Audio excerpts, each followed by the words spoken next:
నమస్తే. ఇన్నాళ్ళు నన్ను సపోర్ట్ చేస్తూ, ఎంకరేజ్ చేస్తూ మీ ప్రేమని నాకు అందిస్తున్న ప్రతి ఒక్కరికి కృతజ్ఞతలు. అలాగే ఈ వీడియో కూడా ఖచ్చితంగా మీకు ఉపయోగపడుతుంది. లైక్, షేర్ అండ్ సబ్స్క్రైబ్ చేసి మీ సపోర్ట్‌ని నాకు అందించండి. అలాగే ఈ వీడియో పట్ల మీకున్న అభిప్రాయాన్ని కామెంట్ సెక్షన్‌లో కామెంట్ చేసి తెలియజేయండి. ఇప్పుడు వీడియోని చూద్దాం. జ్యోతిష్య శాస్త్రం ఒక అద్భుతం. వేదాంగమైన జ్యోతిష్య శాస్త్రం అనేటువంటిది మానవ జీవన గమనానికి ఒక వరం. జ్యోతిష్య శాస్త్రం నీ జీవితంలో వెలుగునింపే ఒక భాష. ఆ భాష నీకు అర్థమైతే ప్రకృతి నీతో మాట్లాడుతుంది. అస్ట్రాలజీ నేర్చుకోవాలి అనుకునే వారికి అద్భుత అవకాశం. మురళీధర శర్మ గారి అస్ట్రాలజీ క్లాసెస్ అతి త్వరలో మొదలు కాబోతున్నాయి. 100% జాబ్ గ్యారంటీ. వివరాల కొరకు సంప్రదించండి. నమస్తే, వెల్కమ్ టు అవర్ ఛానల్. నేను పద్మిని. ప్రస్తుతం పాటు ప్రముఖ ఆధ్యాత్మికవేత్త, జ్యోతిష పండితులు, అమ్మవారి సేవకులు, దత్త గణపతి ఉపాసకులు మురళీధర శర్మ గారు మనతో పాటు ఉన్నారు. మాట్లాడదాం. మురళి గారు నమస్కారం అండి. ఈ రోజు లక్ష్మి గురించి మాట్లాడుతున్నాం. అనుకోకుండా వరలక్ష్మి రథం కూడా ఈ రోజు వరలక్ష్మి రథం రోజు. అయితే లక్ష్మి అనుగ్రహం అనేది ప్రతి ఒక్కరికి కావాలి. అది ఓన్లీ డబ్బు రూపంలోనే కాదు, అన్ని రకాలుగా కూడా. ధైర్య లక్ష్మి అనుకోవచ్చు, ధాన్య లక్ష్మి అనుకోవచ్చు, సంతాన లక్ష్మి అనుకోవచ్చు, విజయలక్ష్మి అనుకోవచ్చు. అన్ని లక్ష్ములు కూడా, అష్టలక్ష్ములు కూడా కావాలి. ఈ లక్ష్మి అనుగ్రహం మరి పొందాలి అని అంటే కనుక ఏదైనా పవర్ఫుల్ రెమెడీ ఇప్పటిదాకా చెప్పండి అంటూ ఏదైనా ఉందా? తప్పకుండా. అయితే తల్లి, ఇక్కడ అష్టలక్ష్మి అన్న, అష్ట ఐశ్వర్యాలు అన్న కూడా డబ్బుతో మాత్రం ముడిపడదు. ఒకటి మాత్రం నేను చెప్తున్నాను, ఇది ఒక వ్యక్తికి గొప్ప పేరు ప్రఖ్యాతలు ఉన్నవి అనుకున్నట్టయితే అది కూడా అష్టలక్ష్మిలో ఒక భాగమే.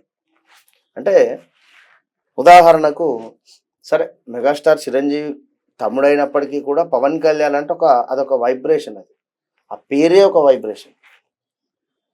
అది ఒక లక్ష్మి. అది అంతే. తన దగ్గర డబ్బులు ఉన్నాయా లేవా అనేటువంటిది అది తర్వాత సంగతి. మరొకటి, ఒక వ్యక్తి గొప్పగా మాట్లాడుతున్నాడు, ఎంత బాగా మాట్లాడుతున్నాడు అంటే అతని మాటలు వింటూ ఉంటే ఇంకా వినాలి ఇంకా వినాలి అనేటువంటి పరిస్థితి ఉంటుంది. లేదా చక్కటి జ్ఞానం. ఒక వ్యక్తికి మనం ఒక విషయం చెప్తూ ఉన్నాము, అతను మంచిగా అర్థం చేసుకొని మైండ్లో దాన్ని చక్కగా కూర్చుండబెట్టుకొని మరలా నెక్స్ట్ నుంచి దానిని ఏమాత్రము తీసేయకుండా అదే అనుసరిస్తూ, అంటే మనం చెప్పినటువంటి మంచి విషయాన్ని తను విని అర్థం చేసుకొని ముందుకు వెళ్ళేటువంటి పరిస్థితి. ఇది కూడా చక్కటి జ్ఞానము. ఈ జ్ఞానము కూడా మనకు అమ్మవారు ఇచ్చేటువంటిది, సరస్వతి అమ్మవారు.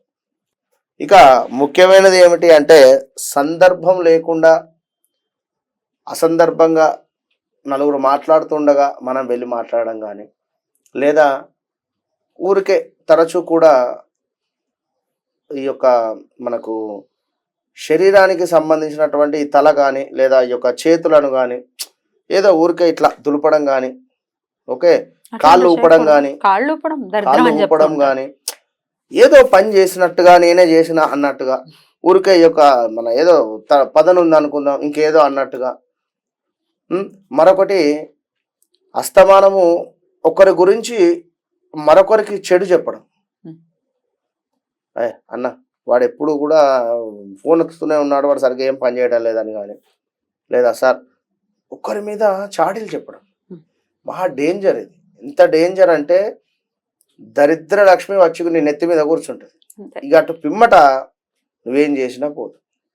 అండ్ ఆడవాళ్ళు కూడా గాసిపింగ్స్ చేస్తుంటారు, వీళ్ళు అట్లా వీళ్ళు ఇట్లా అని చెప్పి బ్యాక్ ఎండ్ లో గాసిపింగ్స్ జరుగుతుంటాయి. అది కూడా మంచిది కాదు కదండి. ఆబ్వియస్ గా దీనన్నిటికీ కూడా ఇప్పుడు ఇవన్నీ మేము చేస్తున్నాము, మీరు చెప్పే పరిహారం చేస్తున్నాం అంటే కుదరదు. నా ముఖ్య ఉద్దేశం కనుక మంచి జ్ఞానంతో చక్కగా ఎదుటి వారు చెప్పేది వినండి. వారి అనుభవంతోనే వారు చెప్తారు. కనుక మీకంటే వయసు చిన్నదా పెద్దదా ఏదైనా పర్వాలేదు, వారి జ్ఞానం ఏంది అంతే. రైతు ఇక్కడ ఎంత ఎదిగితే అంత ఒదిగి ఉండాలి అనేటువంటి విషయం కూడా మరొకటి కూడా అర్థం చేసుకోవాలి. నిన్న ఒకరు అపాయింట్మెంట్ తీసుకొని రావడం జరిగింది. వారు సైకియాట్రిస్ట్, మంచి డాక్టర్స్ ఇద్దరు కూడా. వారు మనల్ని కలవడం జరిగింది. ఎందుకు అంటే ఈ యొక్క ఆస్ట్రాలజీని వారు నేర్చుకొని వారి మన సైకియాట్రిస్ట్కు సంబంధించి ఏమైనా ఈ యొక్క ఆస్ట్రాలజీ ఉపయోగపడుతుందా అంటే వారి కాన్సెప్ట్ చూడండి, అక్కడ ఏమైనా ఉపయోగపడుతుందా అనేటువంటి భావనతో మన దగ్గర రావడం జరిగింది. వారు ఎంతో ఊహించుకొని వచ్చారు. ఎంతో సింపుల్గా వారితో మాట్లాడేసరికి వారు ఒకటే అన్నారు, అంటే మన ఆఫీసు అది అంతా కూడా చూసిన తర్వాత వారు ఒకటే అన్నారు, గురువు గారు మీరు అసలు అసలు ఇంత చక్కగా ఎట్లా మాట్లాడుతున్నారు, మీ పరిస్థితుల్లో వేరే ఎవరైనా ఉంటే వారి కథే వేరుంటుంది, ఎంతో ఆటిట్యూడ్ చూపిస్తారు అనేటువంటి విధంగా మాట్లాడారు. ఎందుకంటే వారికి ఒక 4 పాయింట్స్, మీరు ప్రయాణం చేసేటువంటి సందర్భంలో మీరు ఈ టాపిక్స్ మాట్లాడుకొని ఉంటారు, అది కూడా తెలుసు. ఎస్ ఈ టాపిక్స్ మాట్లాడుకొని ఉంటారు, ఇది ఎస్ ఆర్ నో. నేను చెప్పిన 4 టాపిక్స్లో ఏదైనా ఒకటి ఉందా లేదా? వారిద్దరు ముఖం ఒకరికొకరు చూసుకొని నవ్వుకున్నారు. గురువు గారు నిజమే అన్నారు. ఇట్లా అంటే వారు వారు వారు అడిగినటువంటి విషయానికి ఇప్పుడు ఒక వ్యక్తి వచ్చి కూర్చున్నాడు, తన మనసులో ఏమనుకుంటున్నాడు అంచనా వేయచ్చు, ఈజీగా అంచనా వేయచ్చు. తను వచ్చినటువంటి లగ్నం కానీ, తను వేసుకున్నటువంటి డ్రెస్ కోడ్ కానీ, ఇలా ఇప్పుడు మనమే కదా. ఇప్పుడు జనరల్గా మొన్న మీ పాపది చెవు దుద్దుపోతే ఆ రోజు జనరల్గా ప్రశ్నశాస్త్రం ద్వారా 100% స్కూల్లోనే ఉంది అని చెప్పడం చెప్పారు, అలాగే దొరికింది, స్కూల్లోనే ఉంది. కనుక అది పరిస్థితి, అది ఎందుకంటే అదొక విద్య, అమ్మవారు ఇచ్చినటువంటి కానుక. కనుక ఏదైనా మీరు అమ్మవారికి తప్పకుండా కృతజ్ఞతా భావంతో ఉండండి. తప్పకుండా కూడా అమ్మవారి యొక్క అనుగ్రహం పొందాలి అనుకుంటే ఇది వరలక్ష్మి రోజు చక్కగా కూడా శుక్రవారం రోజు ఈ యొక్క వీడియో చేయడం జరిగింది. కనుక ఇది మేము గ్రీన్ మ్యాట్ లో ఉన్నాం కనుక కాస్త కలర్ డిఫరెన్స్ ఉంది. ఇది ఇలాంటిది ఒక గ్రీన్ కలర్ పర్స్ తీసుకోండి. ఇలాంటిది అంటే ఇట్లనే జిప్ ఉండాలి అని కాదు, వైట్ జిప్ ఉండాలి, మీ ఇష్టం. ఏదైనా గ్రీన్ కలర్ లో ఉండేది జనరల్ గా ఇక్కడ ఉన్నది మేము చూపిస్తున్నాం. ఇందులో కొన్ని కాయిన్స్ ఇలా చక్కగా సౌండ్ వచ్చేటువంటి విధంగా శబ్దం చేసుకొని 5 రూపీస్ కాయిన్స్ కానీ, ఇప్పుడు 20 రూపీస్ కాయిన్ కూడా వచ్చింది, చిన్నగా ఉంటుంది అది. సరే ఏవైనా కాయిన్స్ ను యొక్క పర్సులో వేసుకోండి చక్కగా కూడా. ఎన్ని కాయిన్స్? ఒక 11 కాయిన్స్ తీసుకోండి. కాయిన్స్ వేసిన తర్వాత ఇందులో పచ్చి పసుపు అని చెప్పి మనకు మార్కెట్ లో దొరుకుతుంది. పచ్చి పసుపును ఒక ఇంత పచ్చి పసుపును వేయండి ఇందులో, చిన్న పీస్.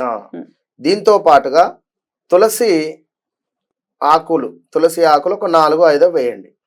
వేసిన తర్వాత చక్కగా ఒక 4 ఇలాచీలు, దీంతో పాటుగా ఒక దాల్చిన చెక్క అండ్ లవంగాలు, ఇవన్నీ కూడా వేసి పచ్చకర్పూరం వేసిన తర్వాత దీన్ని క్లోజ్ చేసేసేయండి. క్లోజ్ చేసేసి చక్కగా కూడా దీన్ని ఇక మీరు మీతో పాటుగా ట్రావెల్ చేసేటువంటిది మీ బైక్ కావచ్చును, మీ యొక్క బ్యాగ్ కావచ్చును, మీ యొక్క కార్ కావచ్చును, లేదా మీ పాకెట్లో అయినా పెట్టుకోండి.